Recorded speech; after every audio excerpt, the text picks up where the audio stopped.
প্রতি বছর কিন্তু আশুরা আসে।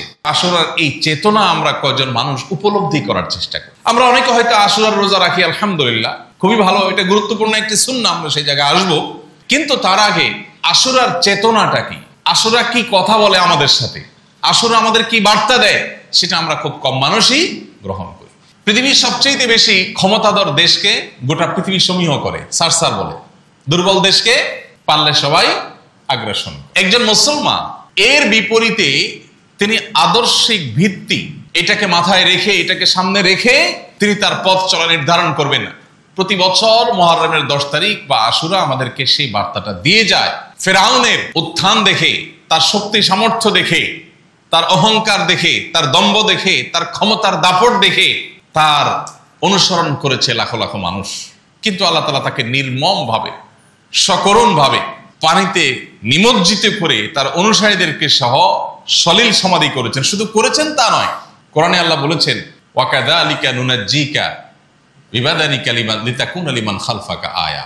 হে ফিরাউন, তোমার মতো এরকম পাপিষ্ঠকে, যে নিজেকে খোদা দাবি করে বসে আছো, তোমাকে ধ্বংস করার পর, তোমাকে নিমজ্জিত করে, লাঞ্ছিত করে সমুদ্রে শেষ করার পর তোমার এই দেহকে আমি নষ্ট হতে দেব না। তোমার দেহকে আমি টিকিয়ে রাখবো, যাতে করে পৃথিবীতে তোমার পরে যারা আসবে তোমাকে দেখে তারা শিক্ষা গ্রহণ করে।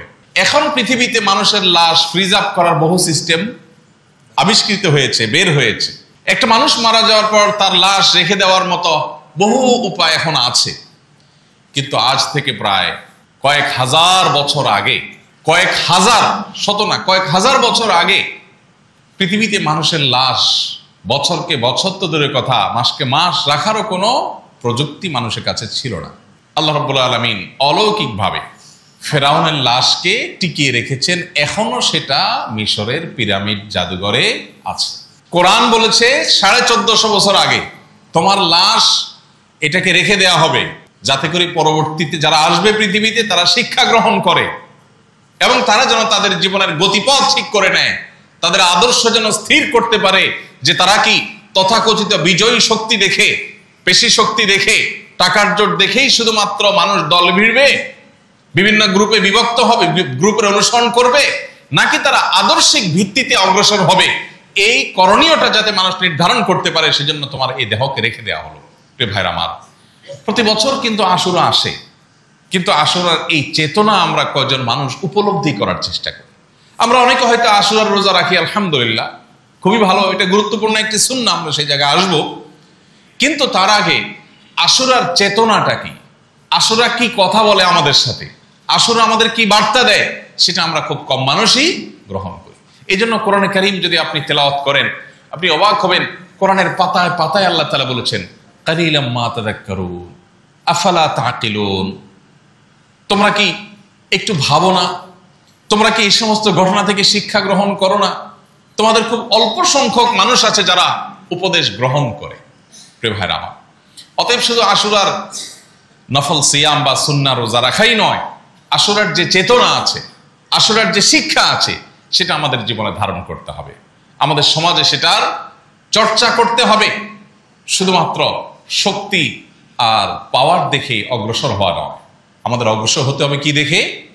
আদর্শ দেখে। একজন মানুষ, তিনি মাজলুম, তিনি জুলুমের শিকার, কিন্তু তিনি দুর্বল। তার পক্ষে গেলে আমার তেমন কোনো লাভ হবে না, কিন্তু আমি জানি তিনি মাজলুম, তাহলে আমাকে তার পক্ষ অবলম্বন করতে হবে। একজন মানুষ, তার অনেক কিছু আছে, তারা সবাই বাহবা করে দেয়, তার মাথায় সবাই তেল দেয়, তাকে সবাই সারসার বলে, তাকে সবাই দাওয়াত করে, আদর করে। যদি আদর্শিক ভিত্তি তার দুর্বল থাকে, তো আপনি তাকে ইগনোর করা হলো আশুরার শিক্ষা। আদর্শিক ভিত্তি যদি কারোর শক্তিশালী থাকে, তাহলে তাকে আপনি রেসপেক্ট করা হলো আশুরার শিক্ষা। আমাদের সমাজে এক সময় সৎ মানুষের কিছু মূল্য ছিল। একজন স্কুল শিক্ষক রিটায়ারমেন্টে চলে গেছেন, তাকে দেখলে সমাজের সব মানুষ শ্রদ্ধা করত, সম্মান করত। এখন এই সমস্ত সৎ মানুষের কোনো খাওয়া এই সমাজে নেই। বিশাল বাড়ি করেছেন, বিশাল অট্টালিকা করেছেন, অনেক ব্যাংক ব্যালেন্স করেছেন, অনেক ব্যবসা বাণিজ্য করেছেন, সবাই আপনাকে বলবে বাহ বাহ মাশাআল্লাহ। কিন্তু আপনি কিছু করতে পারেন নাই। সরকারি অনেক বড় কর্মকর্তা ছিলেন, যেহেতু 2 নম্বর টাকা কামাই করেন নাই, সৎ ছিলেন, এই জন্য কিছুই করতে পারেন নাই। কোন রকম একটা মাথা গোজার ঠাঁই আছে হয়তো, আপনাকে কেউ দাম দিবে না, পাত্তা দিবে না। আপনি পাওয়ারে আছেন, সবাই আপনাকে জি হুজুর করবে, পাওয়ারে নাই, আপনারা কেউ বেল দিবে না। এটা একটা অসুস্থ সমাজের চিত্র। এই জন্য এই সমাজ থেকে ভালো মানুষ তৈরি হয় না। প্রত্যেকটা মানুষ দিন দিন অনেক বেশি অপরাধ প্রবণ, অনেক বেশি অন্যায়ের দিকে অগ্রসর হয়ে উঠছে, কারণ সত্যের কোনো মর্যাদা মূল্য এই সমাজে নাই। অথচ আল্লাহ রাব্বুল আলামিন মানব ইতিহাসের শুরু থেকে আজও পর্যন্ত সব ক্ষেত্রেই চূড়ান্ত এবং শেষ বিজয় দিয়েছেন সত্যকে, হককে, আর চূড়ান্ত এবং আসল পরাজয় আল্লাহ তাআলা দিয়েছেন বাতিল এবং অসত্যকে। অতএব আমাদেরকে এই শিক্ষাটা, আশুরার এই শিক্ষাটাকে সবসময় ধারণ করতে হবে। আশুরার সর্বশেষ ঘটনা, মুহররমের 10 তারিখের ইসলামের ইতিহাসের সবচেয়ে বড় ঘটনা যেটি কারবালায় ঘটেছে, সেই ঘটনাকেও যদি আমরা অ্যানালাইসিস করি, আপাত দৃষ্টিতে ইয়াজিদ বা তার অনুসারীরা হয়তো মনে করেছে যে তারা বিজয়ী হয়ে গেছে। হোসাইন রাদিয়াল্লাহু তাআলা আনহু সপরিবারে নির্মমভাবে শাহাদাত বরণ করেছেন। বাহ্যিক দৃষ্টিকোণ থেকে মনে হচ্ছে যে তারা পরাজিত হয়ে গেছেন, আর ইয়াজিদ বা তার বাহিনীরা জয়ী হয়ে গেছে, তাদের ক্ষমতা পাকাপোক্ত করতে পেরেছে, তাদের পথের কাঁটা দূর করতে পেরেছে। বাহ্যিক দৃষ্টিকোণ থেকে সেটাই মনে হয়েছে, তাই না? কিন্তু বাস্তবতা কি? আজ তার খুনিরা গোটা পৃথিবীর প্রান্তে প্রান্তরে সবার কাছে ধিক্কৃত, আর হোসাইন রাদিয়াল্লাহু তাআলা আনহু আজ গোটা পৃথিবীতে সমাদৃত। হোসাইন রাদিয়াল্লাহু তাআলা আনহু সঠিক আদর্শের উপরে থাকার কারণে, অন্যায়ের বিরুদ্ধে বলিষ্ঠ অবস্থান নেওয়ার কারণে, নিজের জীবন পরিবার সবকিছুকে বিসর্জন দেওয়ার কারণে আজ তিনি মরেও অমর হয়ে আছেন। আর তখন সাময়িক বিজয় পাওয়া ইয়াজিদ এবং তার বাহিনীরা আজ সারা পৃথিবীর মানুষের কাছে চিরঘৃণিত হয়ে আছে। প্রিয় ভাইরা আমার, এই জন্য পৃথিবীর বহু বিজয়ের পেছনে লুকায়িত থাকে অনেক পরাজয়, আবার অনেক পরাজয়ের পেছনে লুকায়িত থাকে অনেক বিজয়ের আনন্দময় ইতিহাস। এই জন্য ইমানদার বাহ্যিক জয় পরাজয়ের চাইতে তার আদর্শিক অবস্থানকে সবচেয়ে বেশি গুরুত্ব আরোপ করবে। এটাই হলো মুহররমের 10 তারিখ বা আশুরার অন্যতম বড় একটা শিক্ষা। আল্লাহ তাআলা আমাদেরকে সেই শিক্ষাকে ধারণ করার, গ্রহণ করার, চর্চা করার তৌফিক দান করুন। আবু হুরায়রা রাদিয়াল্লাহু তাআলা বর্ণিত বুখারী মুসলিমের হাদিসে নবী করিম সাল্লাল্লাহু আলাইহি সাল্লাম থেকে বর্ণিত হয়েছে যে তিনি যখন মদিনায় এসেছেন, মদিনায় আগমন করার পর মদিনার ইহুদিরা প্রিয় নবী সাল্লাল্লাহু আলাইহি সাল্লাম আগমনের পর দেখতে পেলেন যে তারা আশুরার দিনটিতে বিশেষ গুরুত্বের সাথে রোজা রাখে। তখন তিনি তাদেরকে এই দিনের রোজা রাখার বিশেষ গুরুত্বারোপের কারণ জানতে চাইলেন, যে তোমরা এই দিনে কেন বিশেষভাবে রোজা রাখো? তখন তারা বলল যে এটা এমন একটা দিন, জাহাদা ইয়াউমুন আযীম, এটা একটা বিশাল বড় দিন। নাজ্জাল্লাহু ফীহি মূসা ওয়া কওমাহ ওয়া গাররাকা ফিরআউনা ওয়া কওমাহ ফাসামাহু মূসা শুকরান ফানাহনু নাসুম। তারা বলল যে এই দিনটি একটা বিশাল ফজিলতপূর্ণ দিন, কারণ এই দিনে আল্লাহ তাআলা মূসা আলাইহিস সালাম এবং তার অনুসারীদেরকে অলৌকিকভাবে পানির পথ অতিক্রম করবার তৌফিক দিয়ে তাদেরকে মুক্তি দান করেছেন, আর একই নদে আল্লাহ তাআলা ফেরাউনকে এবং তার অনুসারীদেরকে ডুবিয়ে শেষ করে দিয়েছেন।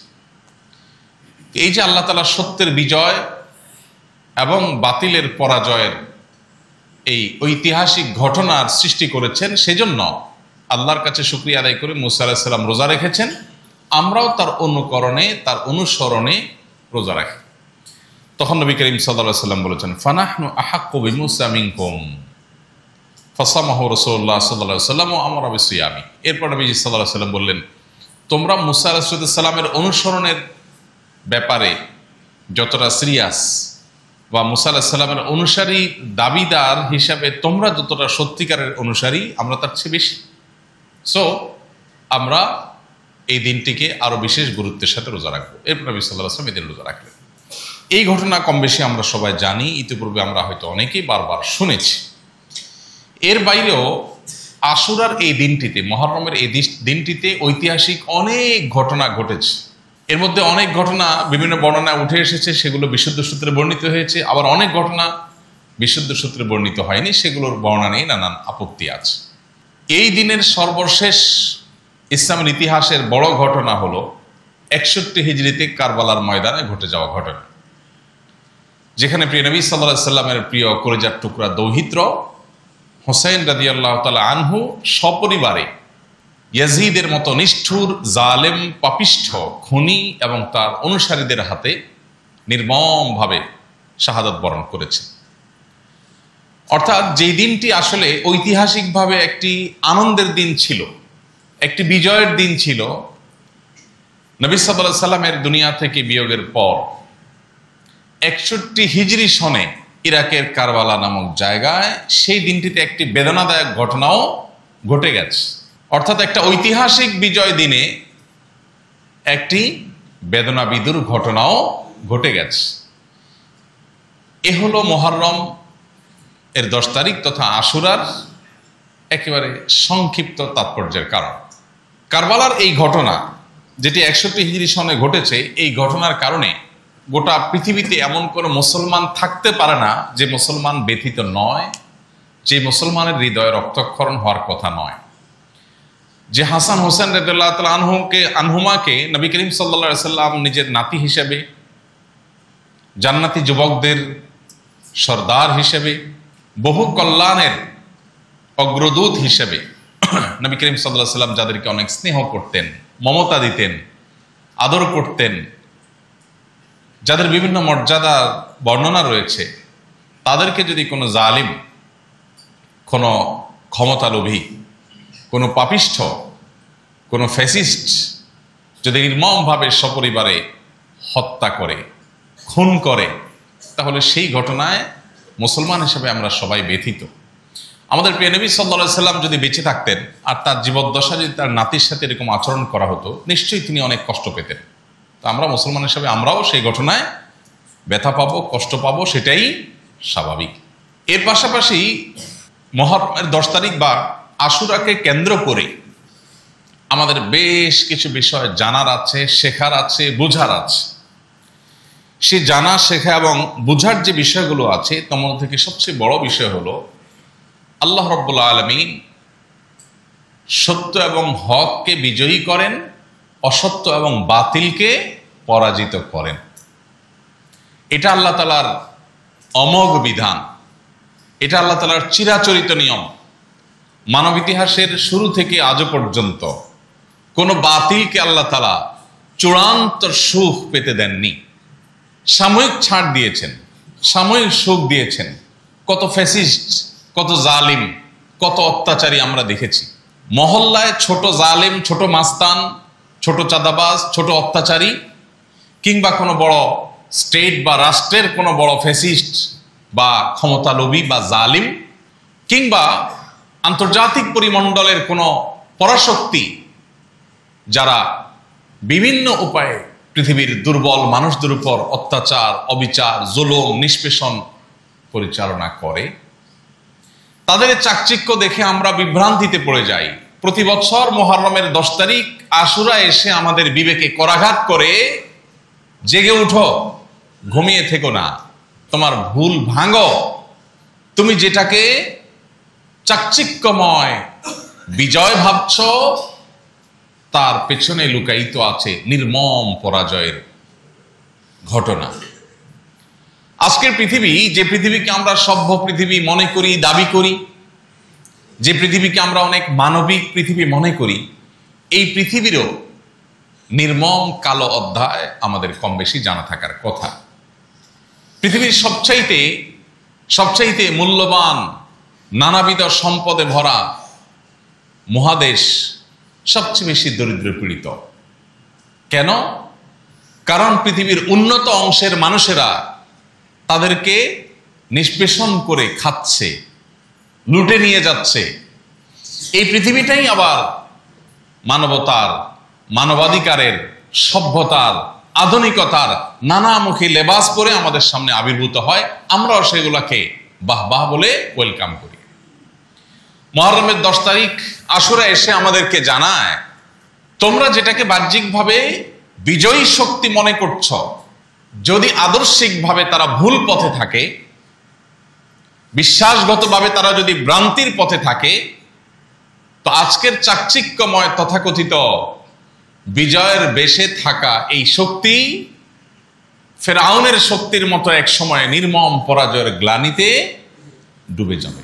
মানুষ হিসেবে আমাদের প্রকৃতিগতভাবে আমাদের প্রবণতা হলো আমরা বিজয়ী ব্যক্তিকে ওয়েলকাম করতে পছন্দ করি এবং বিজয়ী ব্যক্তি, বিজয়ী শক্তি এগুলোর সাথে থাকতে আমরা স্বাচ্ছন্দ্য বোধ করি। তার আদর্শিক জায়গাটাকে আমরা খুব বেশি মূল্য দিতে জানি না। এটা সমাজের সর্বত্র কম বেশি এই রোগ, এই ব্যাধি ছড়িয়ে আছে। আমরা যদি একেবারে একটা ছোট মহল্লার মসজিদ থেকে শুরু করি, একটা মসজিদ করবার সময় বা মসজিদ পরিচালনা করবার সময় আমরা কয়জন মসজিদ এলাকাতে এরকম বা কয়জন মানুষ এরকম পাবো যারা বিভিন্ন মসজিদকে কেন্দ্র করে সমাজের ভালো মানুষগুলোকে খুঁজে আনে যে মসজিদ পরিচালনা করবে।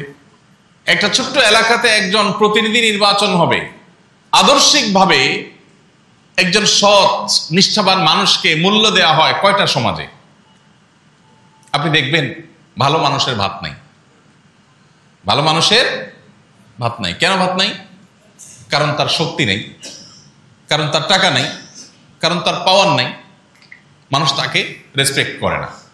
মুহররমকে কেন্দ্র করে, মুহররমের 10 তারিখকে কেন্দ্র করে, আশুরার দিনকে কেন্দ্র করে আমাদের যে করণীয় আছে, আমাদের যে বর্জনীয় আছে, সে বিষয়গুলোর দিকে আমরা একটু যাই। মুহররমের 10 তারিখ বা আশুরার এই দিনটিকে কেন্দ্র করে সবচেয়ে বড় এবং প্রধান করণীয় হলো আশুরার রোজা রাখা। এটা আমরা সবাই কম বেশি জানি আলহামদুলিল্লাহ। এমনিতেই রমজানের পরে নফল রোজা রাখার জন্য সবচেয়ে আদর্শ মাস হলো মুহররমের রোজা। নবী করিম সাল্লাল্লাহু আলাইহি ওয়াসাল্লাম বলেছেন, আফদালুস সিয়ামি বা'দা রমাদান শাহরুল্লাহিল মুহররম। রমজানের পর সবচেয়ে উত্তম রোজা হলো আল্লাহর মাস মুহররম মাসের রোজা। ওয়া আফদালুস সালাতি বা'দাল ফরিদাতি সালাতুল লাইল। আর 5 ওয়াক্ত ফরজ নামাজের পরে সবচেয়ে উত্তম নামাজ হলো ভোর রাতের তাহাজ্জুদের নামাজ। 5 ওয়াক্ত ফরজ নামাজের পরে যেরকম সবচেয়ে শ্রেষ্ঠ নামাজ তাহাজ্জুদ, এরকম রমজানের রোজার পরে সবচেয়ে শ্রেষ্ঠ রোজা হলো মুহররম মাসের রোজা। এই জন্য এই মাসে আমাদের বেশি বেশি এমনিতেই রোজা রাখতে হবে। নবী করিম সাল্লাল্লাহু আলাইহি সাল্লামকে জিজ্ঞাসা করা হয়েছিল, একজন সাহাবী জিজ্ঞাসা করেছেন তাকে যে, আল্লাহ রাসূল, রমজানের পরে যদি আমি কোনো মাসে রোজা রাখতে চাই, আপনি আমাকে কি সাজেস্ট করবেন? তখন নবীজি বলেছেন, ইন কুনতা সাইমান বা'দা শাহরি রমাদান ফাসুমিল মুহররম।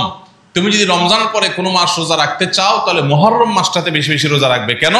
ফাইন্নাহু শাহরুল্লাহ, কারণ সেটা কার মাস? আল্লাহর মাস। এ মাস সম্পর্কে এই রোজা রাখার বিষয়টি বিভিন্ন হাদিসে বর্ণিত হয়েছে। অতএব এই মাসে আমরা নফল রোজা তো রাখবই, আর স্পেশালি এ মাসের আশুরার দিনকে কেন্দ্র করে আমাদেরকে রোজা রাখতে হবে। আশুরার দিনকে রোজা আমরা রাখবো যে, সেই রাখার ক্ষেত্রে নবী করিম সাল্লাল্লাহু আলাইহি ওয়াসাল্লামের সুন্নাহ হলো একটি নয় বরং 2টি রোজা রাখা। আশুরার রোজা কয়টি হবে? 2টি হবে। আশুরার মূল রোজা যেটা, সেটা তো মুহররমের 10 তারিখ আছেই, তার সাথে আরো একটা রোজা প্লাস করতে হবে, হয় 9 তারিখ আর না হয় 11 তারিখ। কেন? সেটাও আমাদের জানার মতো একটা বিষয়, গুরুত্বপূর্ণ বিষয়।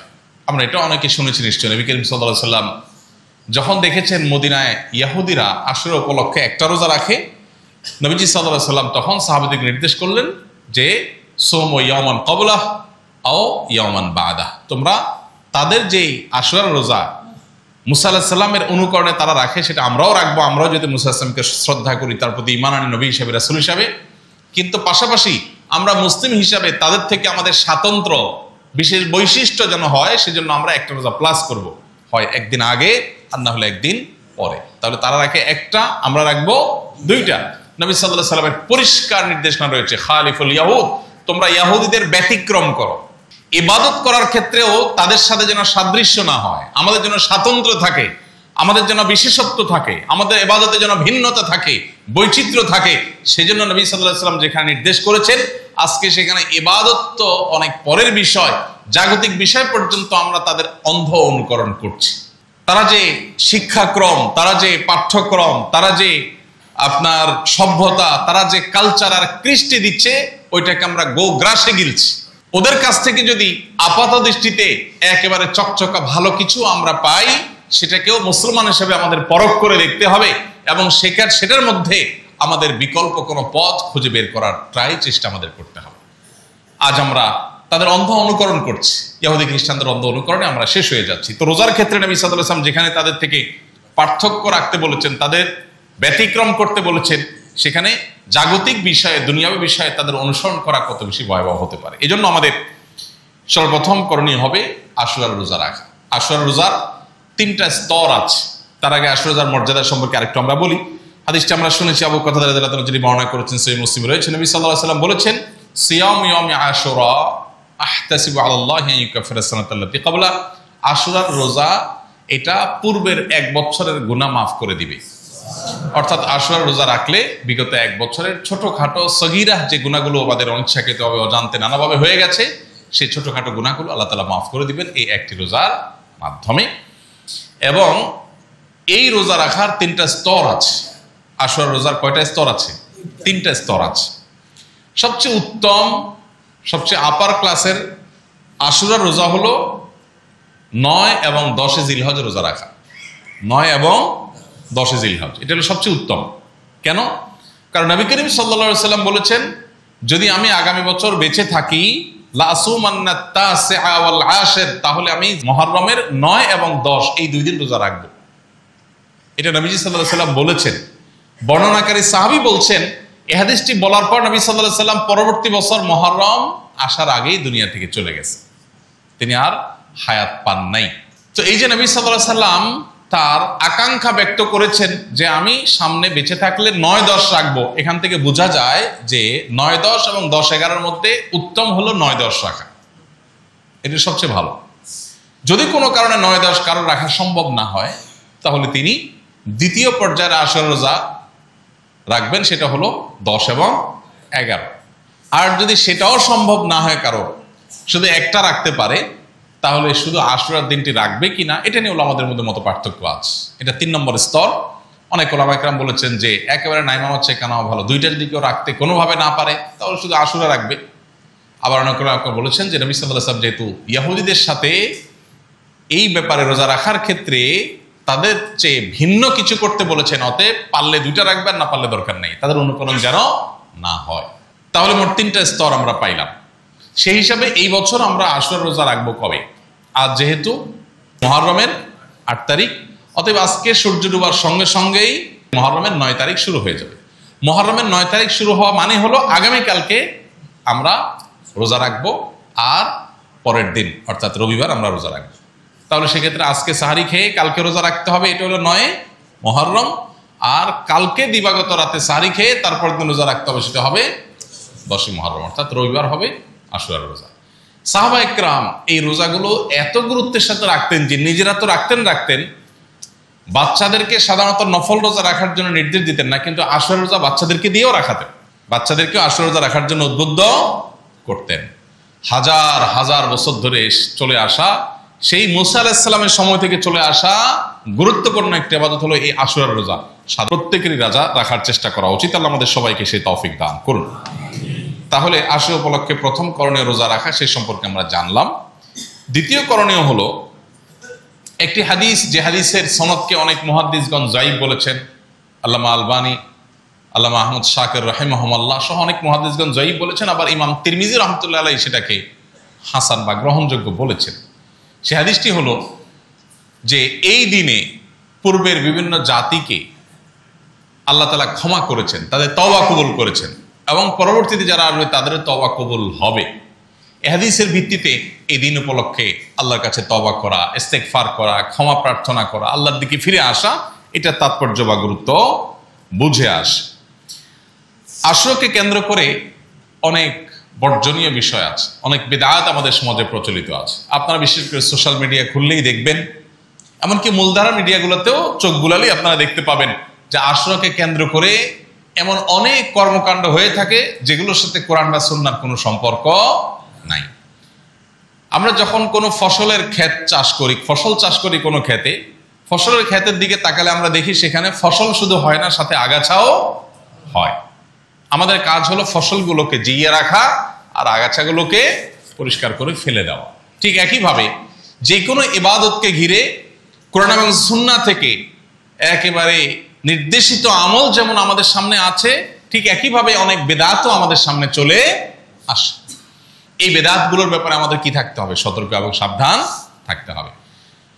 আশুরাকে কেন্দ্র করে প্রচলিত যে বেদাতগুলো আছে, এর মধ্যে সবচেয়ে বড় বেদাত হলো কারবালার ঘটনাকে কেন্দ্র করে, যেই ঘটনার জন্য আমরা প্রত্যেকটা মানুষ ব্যথিত, এটা আমাদের ঈমানের দাবি, কিন্তু সেটাকে কেন্দ্র করে এই শত শত বছর অতিক্রম হওয়ার পরও, হাজারো বছর অতিক্রম করার পরও এখনো পর্যন্ত সেটাকে কেন্দ্র করে নানান উপায়ে শোক পালন করা।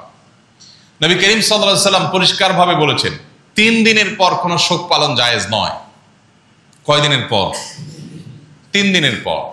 একজন বিধবা নারী, তিনি শুধুমাত্র 4 মাস 10 দিন পর্যন্ত শোক পালন করতে পারেন স্বামীর বিয়োগে।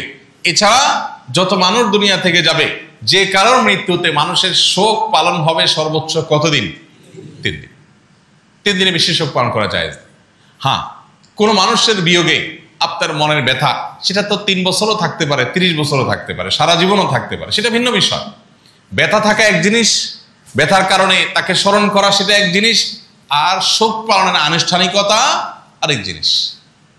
তো এই জন্য নবী করিম সাল্লাল্লাহু আলাইহি ওয়াসাল্লাম প্রিয় দৌহিত্রের এই নির্মম মৃত্যুকে কেন্দ্র করে যে শোক পালনের প্রথা আমাদের সমাজে প্রচলিত আছে, বিশেষ করে শিয়া সম্প্রদায়ের মধ্যে এটা নিয়ে যত বাড়াবাড়ি সীমালঙ্ঘন আছে, সেগুলো আমাদেরকে বর্জন করতে হবে, কারণ সেগুলো কোনোটাই নবী সাল্লাল্লাহু আলাইহি ওয়াসাল্লাম আমাদেরকে নির্দেশ করে যান নাই। আগাছা এবং ফসল দেখতে একরকমই মনে হয়, তাই না? ধান খেতে যে আগাছা হয়, সে আগাছাগুলো দেখতে ধান গাছের সাথেই মিলে যায়, মিশে যায়, একরকম দেখা যায় প্রায়, কিন্তু সেগুলোকে ফেলে দিতে হয়। ঠিক একইভাবে বেদাতগুলোকে আমাদের জীবন থেকে আমাদের ছুঁড়ে ফেলে দিতে হবে, সুন্নাহকে আমাদের আঁকড়ে ধরতে হবে। নবীজি আশুরার রোজা রাখতে বলেছেন, আমরা আশুরার রোজা রাখবো। নবীজি আমাদেরকে শোক পালন করতে বলেন নাই, তাজিয়া মিছিল বের করতে বলেন নাই, অতএব সেগুলো আমরা করব। এই দিনকে কেন্দ্র করে নানান আপনার কর্মকীর্তি আমাদের সমাজে হয়ে থাকে। লাল ডেক চড়ানো হয় মহররমকে কেন্দ্র করে, আপনারা জানেন। অনেক এলাকার দেখা যাচ্ছে বিহারি প্রধান এলাকাগুলোতে একটু বেশি হয়, শিয়া প্রধান এলাকা থাকলে সেখানে একটু বেশি হয়।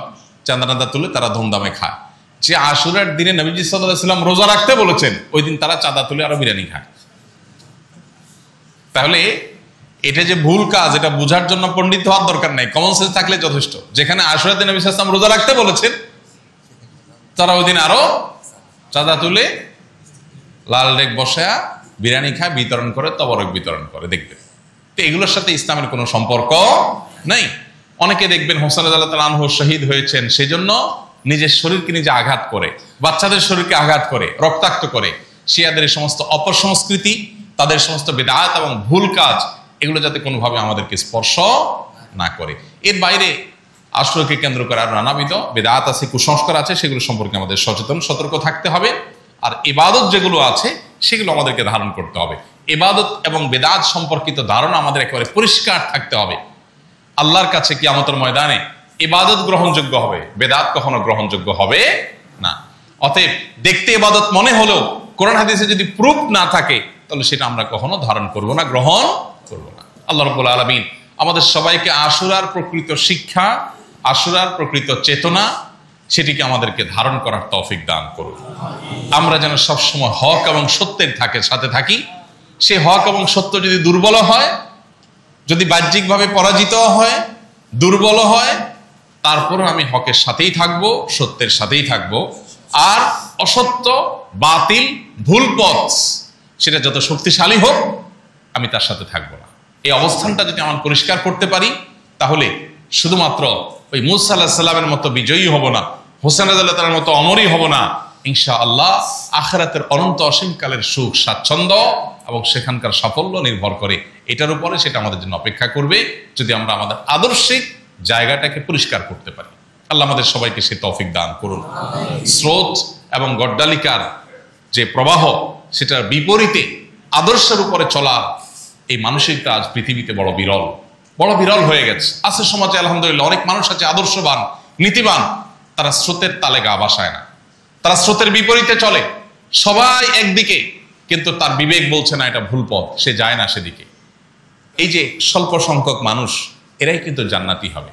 জান্নাত কিন্তু মূল ধারার মূল স্রোতের মানুষ জান্নাতে যাবে না। জান্নাতে যাওয়ার সংখ্যা কম, জাহান্নামে যাওয়া মানুষের সংখ্যা বেশি। সমাজের সবাই একদিক ছুটে, আপনিও সেদিকে ছুটছেন, আদর্শ দেখা দেখি নাই, তাহলে আপনি ভুল পথে আছেন। আপনাকে ভাবতে হবে আমি যা করতে যাচ্ছি, যা করছি সেটা আসলে সঠিক কিনা। অতএব আসলের এই চেতনাকে আসুন জীবনে বারবার আমরা ধারণ করি, আমরা এটাকে গবেষণা করি, এটা নিয়ে ভাবি এবং এটাকে আমাদের জীবনে চলার পথের জন্য নির্দেশনা হিসাবে গ্রহণ করি। আল্লাহ আমাকে আপনাকে আমাদের সবাইকে তৌফিক দান করুন। আর আশুরার রোজা আমরা এটা কেন যেন মিস না করি, যাদের রাখার সামর্থ্য আছে সবাই রাখার চেষ্টা করি।